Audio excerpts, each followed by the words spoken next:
Drink it in, man. Deep left side carry on. Picks on the block. At the 5. At the 2. At the 1 to the end zone. Touchdown, Detroit Lions.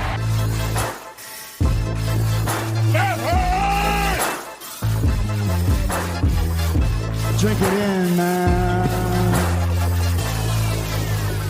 Get up, Stafford throws. It is end zone. Caught! Oh, baby, what a catch! Kenny Galladay, you're a freak! What a catch! Touchdown, Detroit Lions!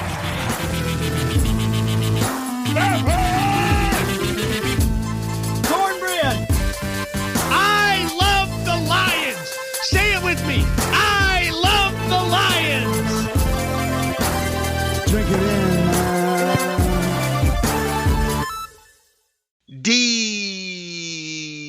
Detroit Koolaid. What's going on, everybody? We are back here on the Detroit Koolaid Cast, where we talk Detroit Lions twice a week, Wednesdays and Fridays.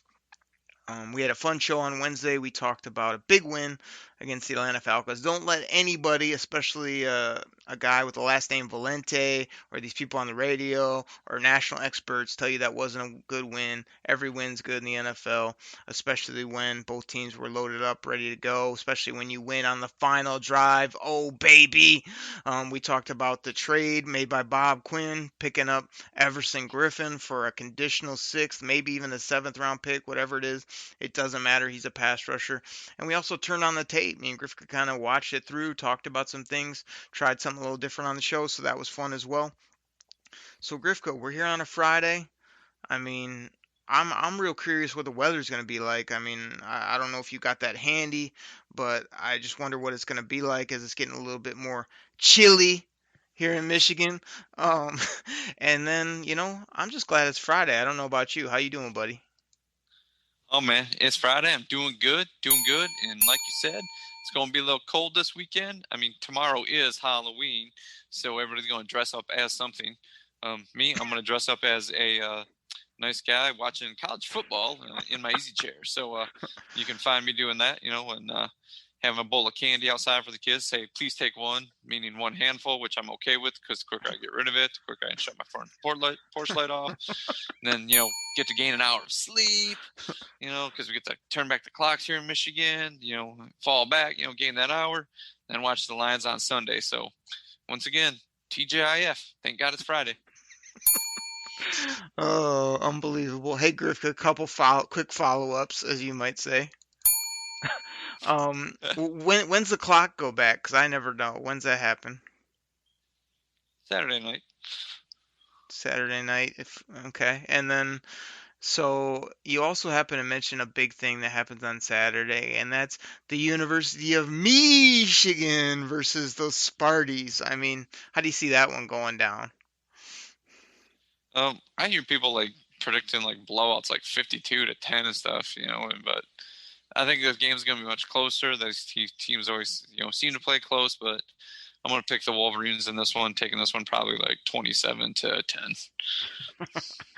All right. Well, go blue, everybody out there. If you're a Sparty fan, we love that you listen, but we just don't like your college team. So it should be fun. That's always a good rivalry. And yeah, Grifka, it's Friday. We've got the Colts game to talk about. I'm sure you have a few questions that might stir me up here, or we might have fun with here on the show. I know people always enjoy turning on the Detroit Koolaid Cast on a Friday and hearing about those Detroit Lions and laughing a little bit. So what do we got? I don't know if this one will get your blood up, but I mean, you're kind of the GM of the show. You talk salary cap players, so I'm going to go with that. You're the pseudo GM. But I see all this stuff, people are going crazy over these roster moves that the Lions make for the practice squad. I'm talking practice squad. And people are all how can they not keep Kenny Wiggins and keep talent like that? And I saw some guy blowing up how the Lions signed a punter to their practice squad. They're we have the best punter. What do we need a punter for in the practice squad? And people are because they get rid of Bo Benchwall, then they bring him back. It's we should have kept Kenny Wiggins, and he's got it's just, and then people are trying to be it's practice squad, relax, man. But other people are just going crazy. How do you feel about it when the Lions makes moves for their practice squad? Oh my goodness. Well, first of all, Grifka, if you're gonna talk about practice, and then you're going to try to go for that drop. You got to give me a second. I'm only one man over here trying to edit and mix sound in and do all this stuff. So I mean, if you want to do that gimmick, we can do it, but it go a little something like this. I mean, Grifka, you want to talk about the practice squad? I mean, we're talking about practice squads, really? Practice squads? We talking about practice. Not a game, Squad. not a game. We talking about practice. Practice. Squad. You tried a little off there, but good work by you. So, I mean, if we want to talk about practice, that's when you do it. Squad.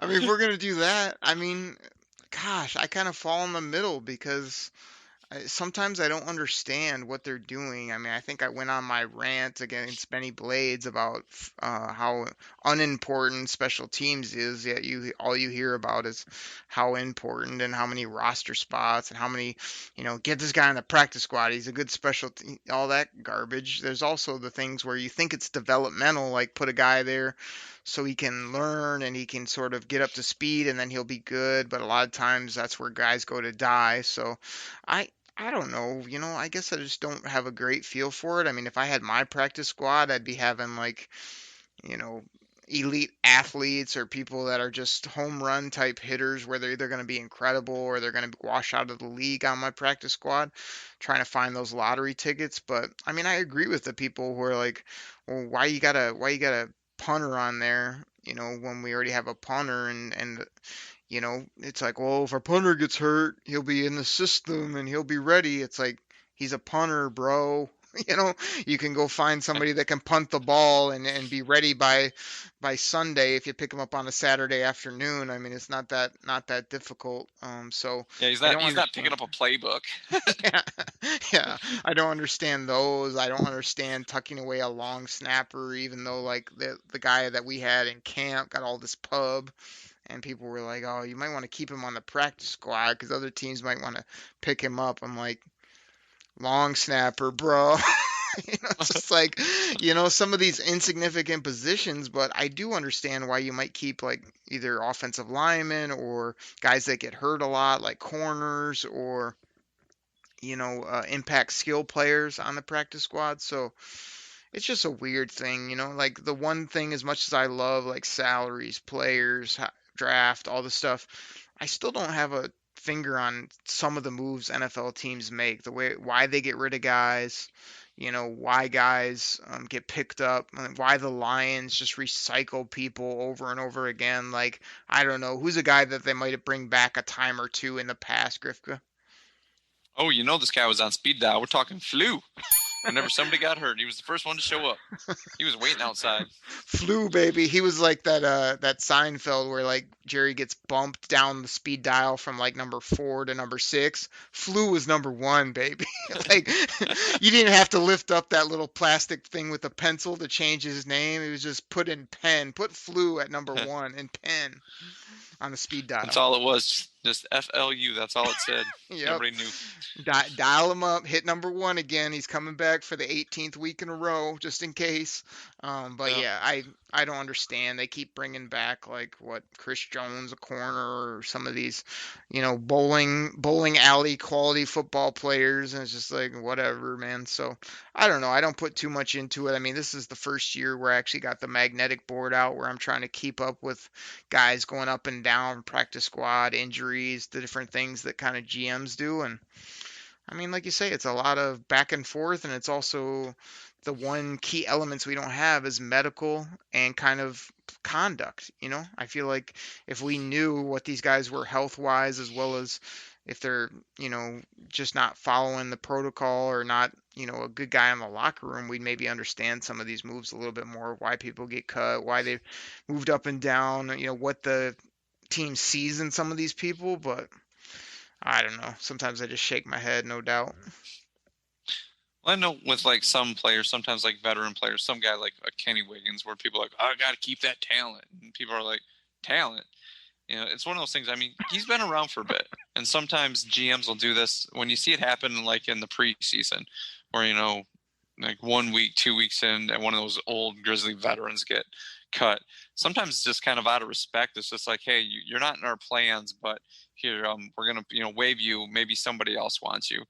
and they kind of do it out of respect for the guy, as opposed to just like, this guy sucks, he's old, he's just not in the team's plan, so they're giving him a chance. So maybe that's what it was too. It's just like they had some, hey, you were here, you were serviceable, but you're just not on our plans anymore. We think we have other guys, so here we're going to waive you, not hoard you on a practice squad, and you can go and find another team, as opposed to if you're on a practice squad, you're waiting for somebody to find you, kind of, and take you. That way you can kind of go and shop your own services. So that's the only reason I could really think of that, for Kenny Wiggins. And like you said, punters, long snappers, water bottle carriers, backup quarterbacks. Yeah, who gives a crap at that point? What might some of those guys be? I mean, something you might call them that would make me laugh. What, you mean the old grizzled veterans that are long in the tooth? Or are you talking the ones that are not that great? Both of those are classic, and those aren't the ones I was thinking of. What's somebody in camp that maybe might not make the practice squad or the team be called by you? They're camp fodder for sure. Absolutely. So, yeah, the only last thing I'd say in practice squads is that I do like the NFL's new way of doing it, where they're giving not only more flexibility, but letting, some guys that are older, or veterans, as you would call them, or long in the tooth, as you would call them, be on some of these teams. Because I think, before we got recording here this week, I mean, Des Bryant's going on the Baltimore Ravens practice squad. But to me, it's like, if he can't make another team, or teams don't even want to bring him in and put him right on the 53, it seems like you should be able to put on your practice squad whoever you want, as long as they want to be there. I mean, they somewhat have to agree to be on that and get whatever check they get. A couple $1,000 a week, I think, is all it is, which is kind of sad. But I think you got to open it up, as well as, this is a little off topic, but I really like the COVID rule this year, where people can just go on IR for 3 weeks. I feel like if you keep that up in the future, where you let people go on IR for 3 weeks, rather than back in the day, it was pretty much all or nothing, and recently it's been 8+ weeks or whatever, that just gives you a lot more roster flexibility and lets you kind of tinker around with practice squad, active roster, and IR. And that's what these teams need, man. So many damn injuries in the NFL. I swear, every week in fantasy football and in real football, it's just like I'm playing the medical game, where I'm just trying to figure out what's going on with these guys, or why everybody is tearing their ACL and breaking their leg and having hand injuries every week. It's just like, it's hard to keep up with. So I feel like the NFL needs to keep up the flexibility on these rosters, and then these GMs can do whatever they do, which is they're just keeping people for roster construction more so than fans. We're looking at it going, man, like, this guy's talented. Why are you not getting him from another practice squad, or why are you not keeping him around? Travis Fulgham, he's just like gone, and we don't know why. And it's just because they probably have injuries at other spots, or he's not a good guy in the locker room, whatever it may be, and they move on from him. But it's really hard to figure out what they're doing on all three of those levels. But like I say, that's why they get the big bucks. And unfortunately, I'm sitting here with you, Grifka. But one day, I mean, maybe I'll be pulling the strings at some level. Who knows? Yeah, maybe. We're just waiting for the call. Yeah. Sheila Ford Ham's going to call you up. Derek, I listened to your podcast, and you're so smart. We're firing Bob Quinn and bringing you in. Grifka, do you have any want to maybe hear what it would sound like if, I don't know, Mrs. Ford would give me that call? Yes, I'd be very interested in this. Well, Grifka, it might sound something like this. Hey, Derek? Is it Oakrey? Is that how you say it? Well, we have an opening here with the Detroit Lions in the general manager position. We're looking for somebody that can, make my dreams come true, which haven't happened yet, because I want to win the Lombardi Trophy. Yay! Could you do that? If so, you're hired. Yeah, I could do that for you. Yay! I'll see you on Monday. Bye. It might go something like that. I don't know. I think it might be It's a quick interview. I mean, a slam dunk hire, I think. I give her sunglasses on the first day as a thank you.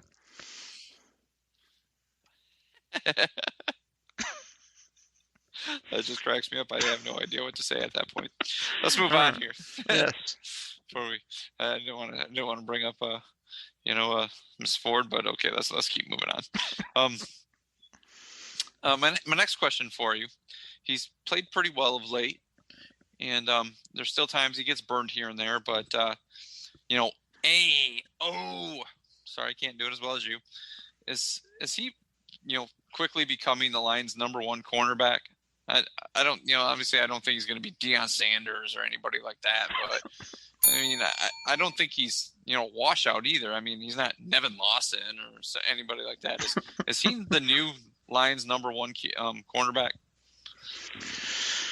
Oh, Griff, normally I do this with your first question, but I think this is your second or your third, but I gotta do it.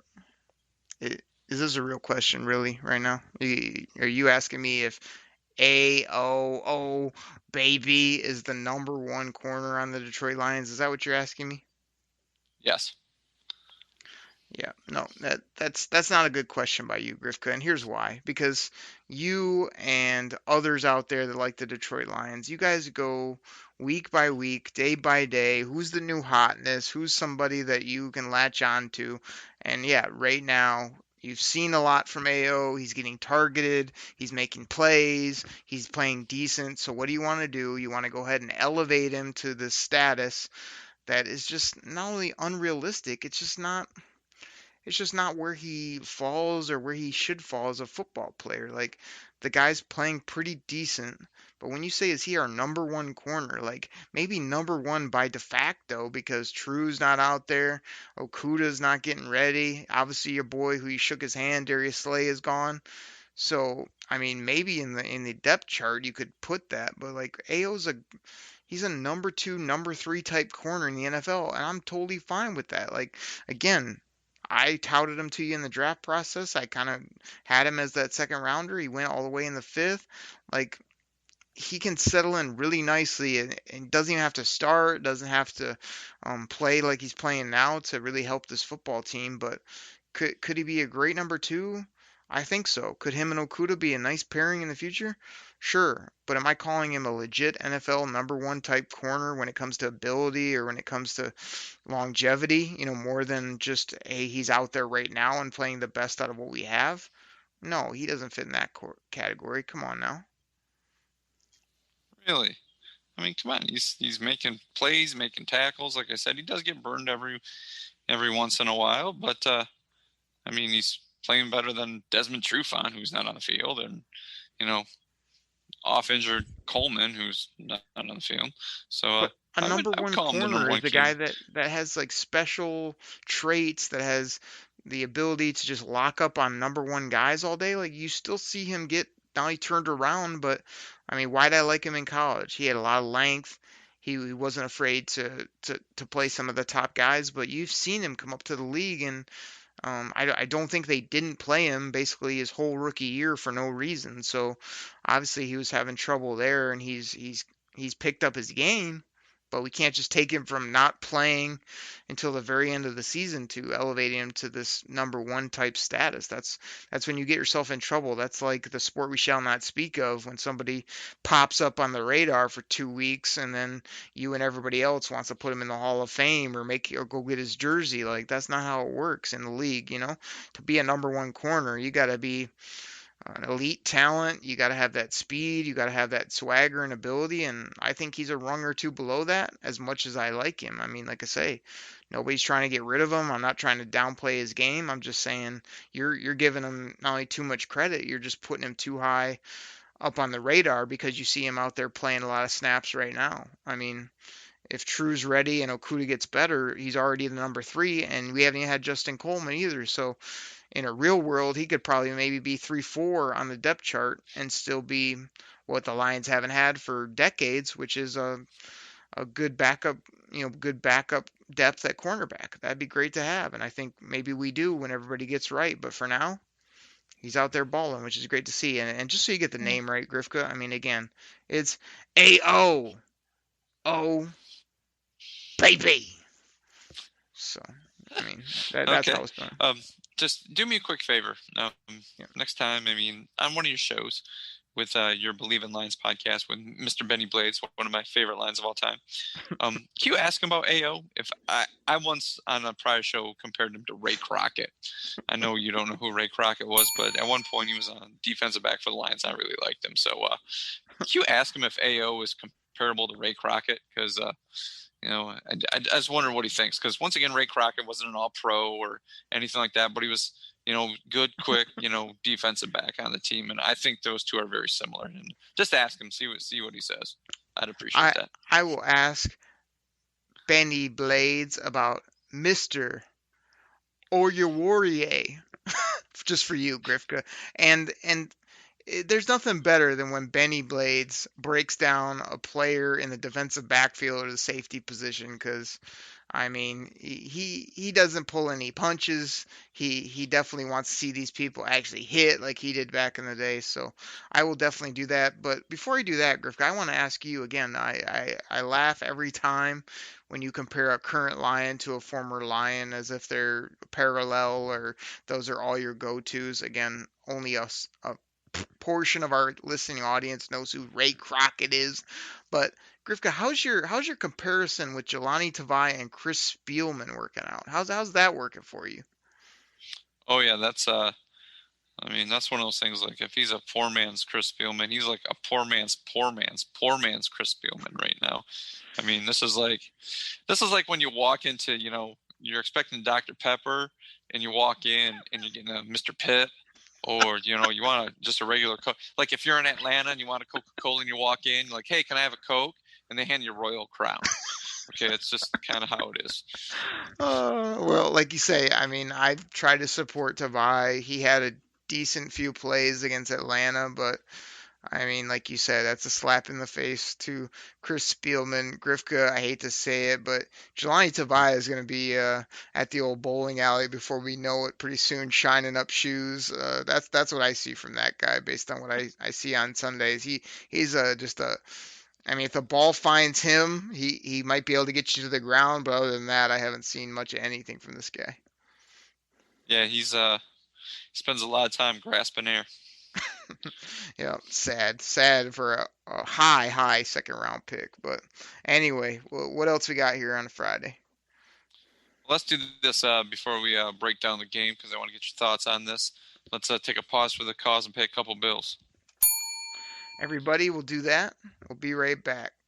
What's going on, everybody? Hopefully we're pouring out a big glass of Honolulu Blue Kool-Aid for you today. Drink it in, man. Big game against the Colts on Sunday. Just some fun topics off the top.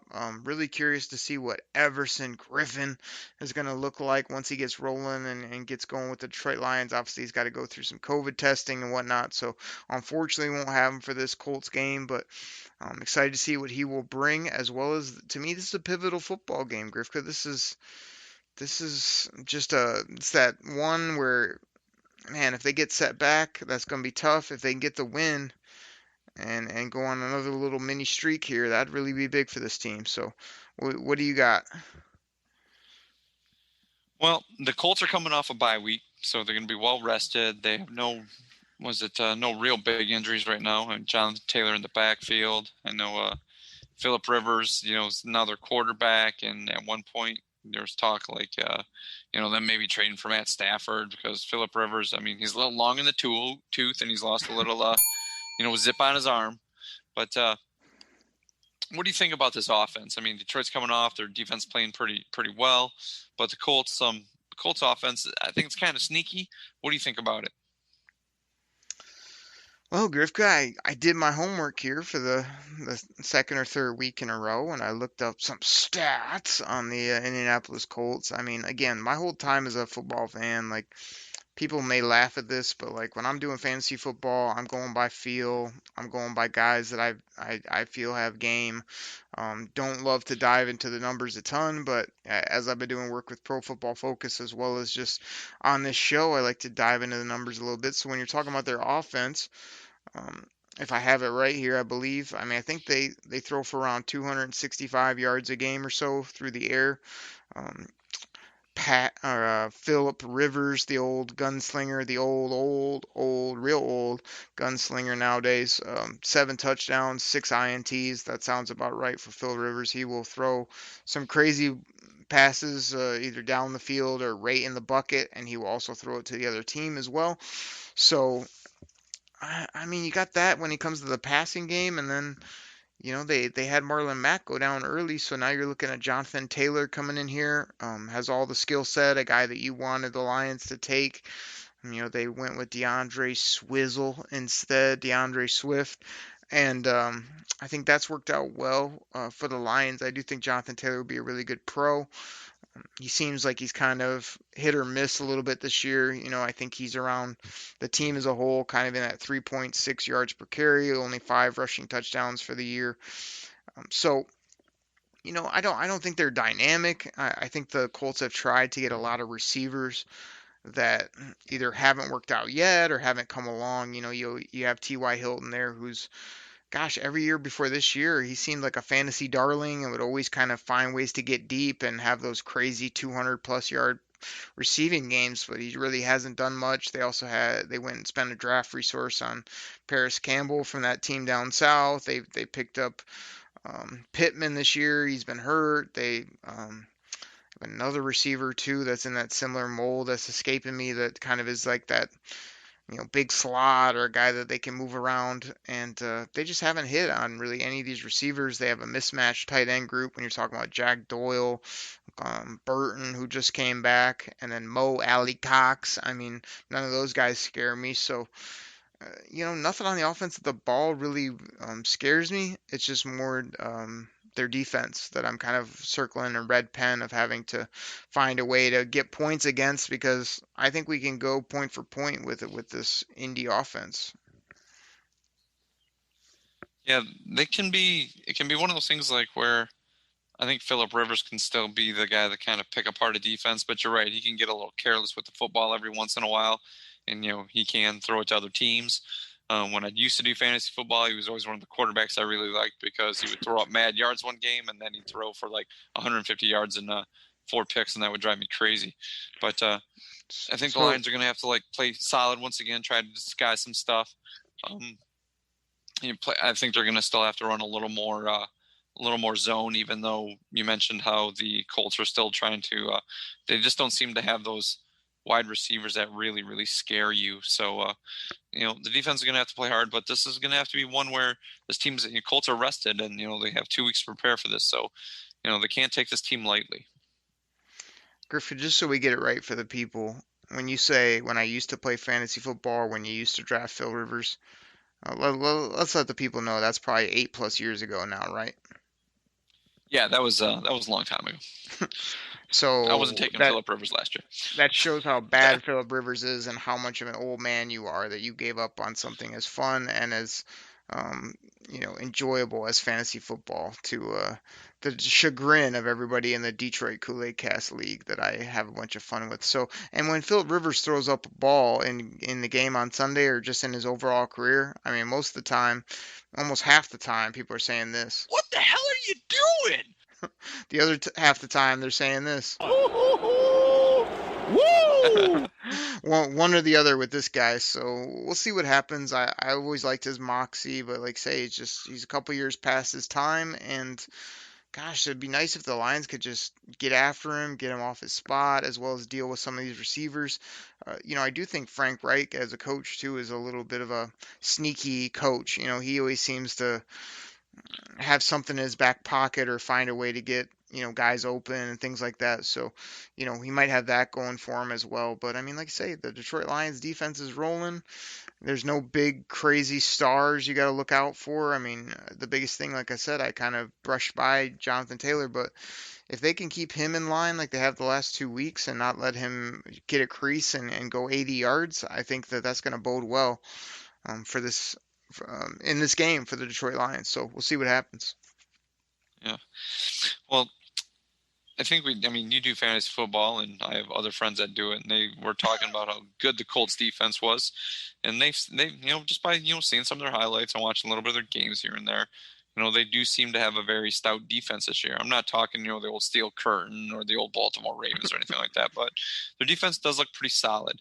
Who do you think the Lions are going to use or try to do to exploit the defense?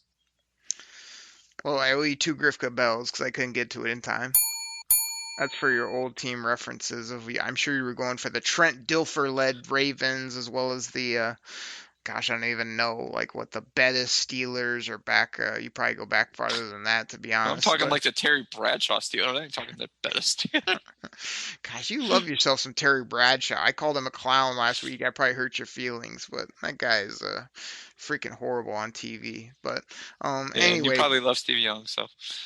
I do love Steve Young. 49ers were my squad when they had Neon Dion over there and Waters and all their skill players. Hell yeah.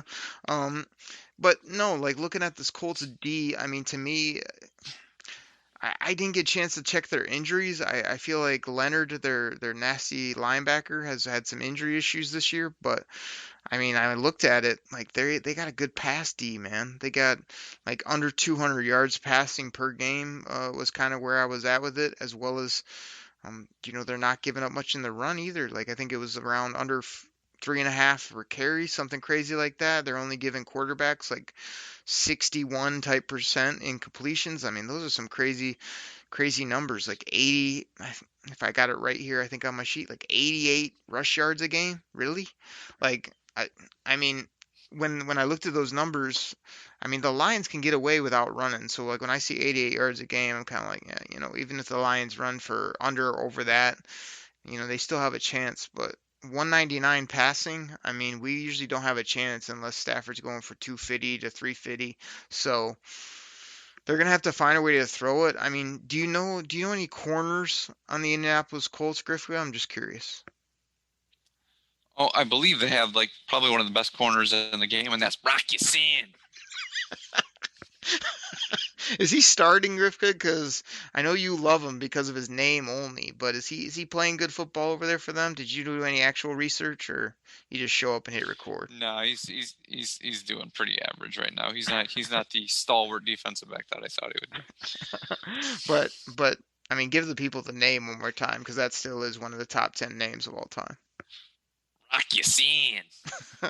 Incredible. So yeah, he'll be out there. I've seen some things. I mean, gosh, I don't have a big laundry list of their defenders, but I think they have a kid, Blackman, safety, who's I think he's a rookie this year, but man, he's been making plays recently. They've got some rushers and some people that get after you, but it seems like their corners and safeties are really what you have to watch out for when it comes to being able to keep the passing game in check. And Stafford, like I say, has that momentum going in his direction. He's got all of his guys healthy.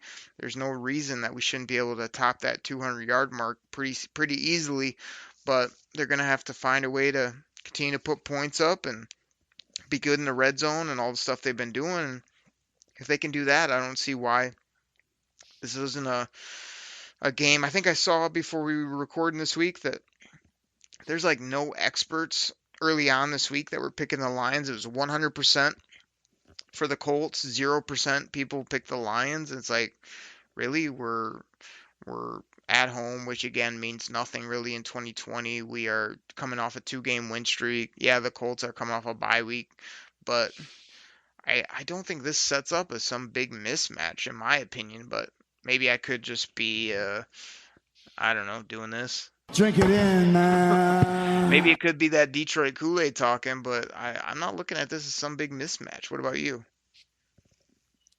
Yeah, I saw that before. Was it ESPN does what the ranking of what the percentage, who's going to win? I think they had the Colts at the odds of winning this game like at 60, like low 60 percentile. And I'm like, really?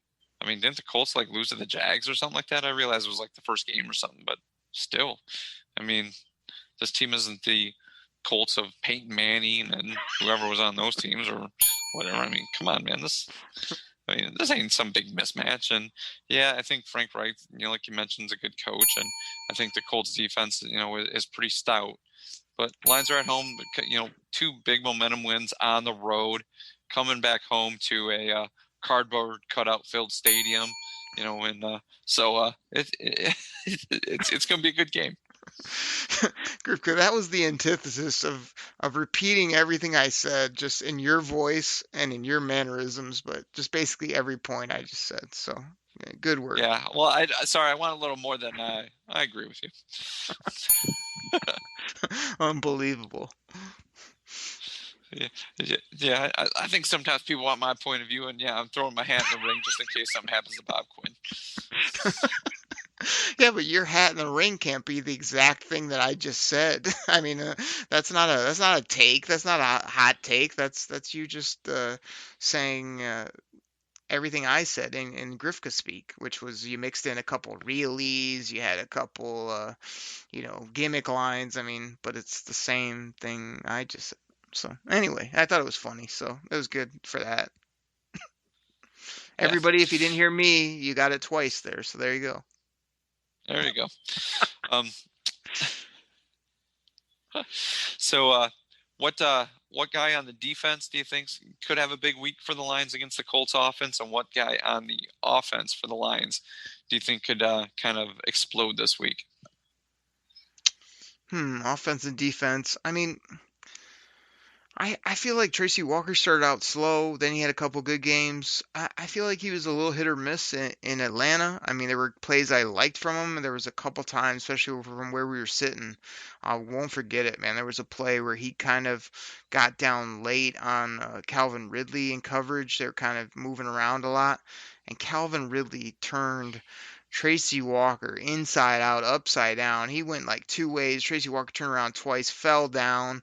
I mean, good thing Matt Ryan didn't see him because this would have been like a 60-yard touchdown if he can get the ball out to him. But Tracy on the ground, I didn't like to see that. So I'd really like to see him have a good game here at home. I'd like to see him get his hands on the football, get a turnover. I mean, you can't just be a third-year player and just be making a few tackles and doing some good, scheme stuff. Really need him to be more of a ball hawk and a guy that can get the football out, make plays, whatever it may be. So, I mean, I'll circle him on the defensive side. Just like to see a little bit more playmaking ability, and then. Gosh, on offense, I mean, I think I was calling the underdogs the last few weeks, guys that were under the radar, and some of the main dogs are still making plays, whether it be Kenny or TJ Hawkinson, or some of the other top names you would see. So let me go ahead and throw the people a curveball. Let me give them a little Detroit Koolaid to drink in. And how about a little breakout game for Jamal Agnew? We had to hear all preseason about how this guy was tearing people up. He's going to be a problem in the slot. Oh, man, he's still a dangerous kick returner. I mean, a Pro Bowler. Like, how about this guy make a play? I mean, one. I don't know if he has more than a couple catches all year. So how about we get him we scheme him up, maybe use that speed I hear so much about, and find a way to get him behind the defense, like Marvin Hall's been known to do when you actually put him on the football field. And then, hey, Jamal Agnew, when you get your hands on a punt, because we all know nobody returns kickoffs anymore, you just stand there and you do the T symbol when you put your arms out and the ball goes, 8 yards to the back of the end zone. You get your hands on a punt, how about you show me a little something, get a little 40-plus yard return. I don't know, maybe take one to the Heezy for me. So, wild card pick, Grifka, Jamal Agnew for the Detroit Lions. Yeah, that's a very wild card pick right there. I wouldn't expect you to pick him, but on the defensive guy, I think is going to have to, have a good game. Don't say Tracy Walker and then don't say Jamal Agnew, please, Grifka. I mean, I'm wearing out the belt. You don't today. have to worry about that. You don't have to worry about that at all. What are you saying? It's not a good take? I can live with the Walker one. I'm okay with that, but you're not going to go with me on Jamal? I mean, we all loved him. Remember all the preseason games we talked about him when I said he shouldn't even be on the roster anymore? Remember those? Yeah, exactly. But on defense, I think we're going to have to, Deron Harmon's going to have a good game.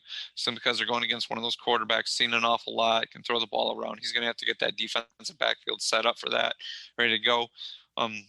Once again, I think he's going to have somebody, guard those tight ends. I mean, those no-name tight ends, but still, we've mentioned it before, the Lions do have trouble guarding them.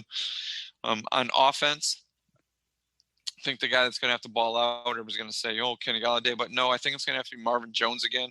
The way Kenny Golladay showed up, had some of those great catches against Atlanta. I think teams are going to start to shadow him more, and that's going to open up Marvin. He's going to, appear from the old milk jug that he's been showing up on.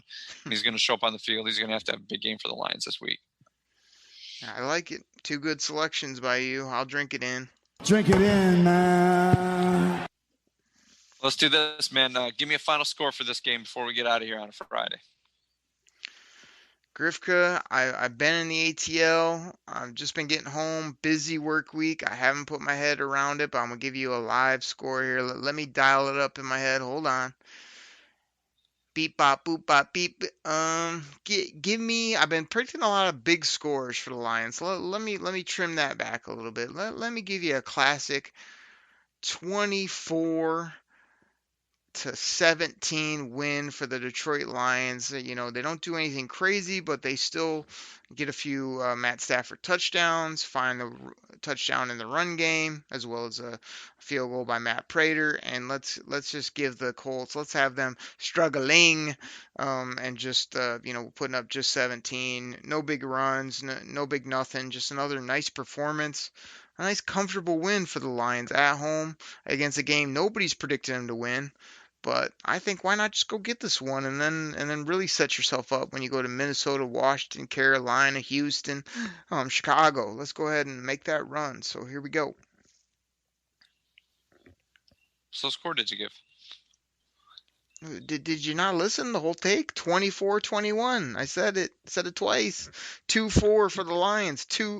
Not 24-21. 24-17 I said. 24 for the Lions. What score, man? You 17 gave me for two the different Colts. scores there. I'm so confused now, man. Because I gave you the one twice and you were sleeping over there like you do on most of the shows. I got to wake you up or I ask you a question. You respond 10 minutes later. I mean, you act like me when I tune you out half the time. Like 24-17, Lions dub. Let's go. I apologize for that, but I was, cruising Twitter and I came across the Everson Griffin tweet. Did you happen to see that one? I did not. What did he have to say here? It says it right here. Now, once again, this is a family program, so I'm going to have to tone it down a tiny bit. But it says, our journey continues to the great city of Detroit. To the Detroit Lion fans, you're all getting a MF dog ready to eat. Lions, thank you for blessing my family with another opportunity to be great. I can't effing wait. See y'all tomorrow. So, yep, this guy's coming in here to prove something. He said he's not going to be dressed for the Colts, but I know he's going to look to whoop up on the Vikings. But we got the Colts right here, and like I said, it's going to be a tough game. I think the Colts have good defense, going to be well rested coming in here. Lions have some momentum after 2 road victories, even though one against the lonely Jacksonville Jaguars, and I'm very much more impressed with the way the defense played against the Atlanta Falcons, because that Atlanta offense that's for real.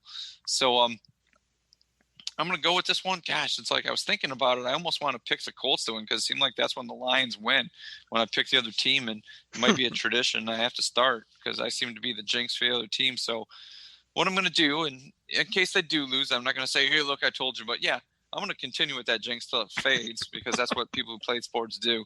I want to pick the Colts to win this one and go 24-21. Oh, see, you're trying the old okey doke on us where you're picking it, but you're not picking it. Is that what I'm picking up? Is that what you're putting down? Exactly. But like I said, if you play sports at some point, you're either not changing socks or wearing the same dirty, uniform, same dirty undershirt and underpants. If something's going good and it's working for you, like I said, it seems like anytime I pick the other team to win, I had them losing to the Cardinals because they always lose out in Arizona.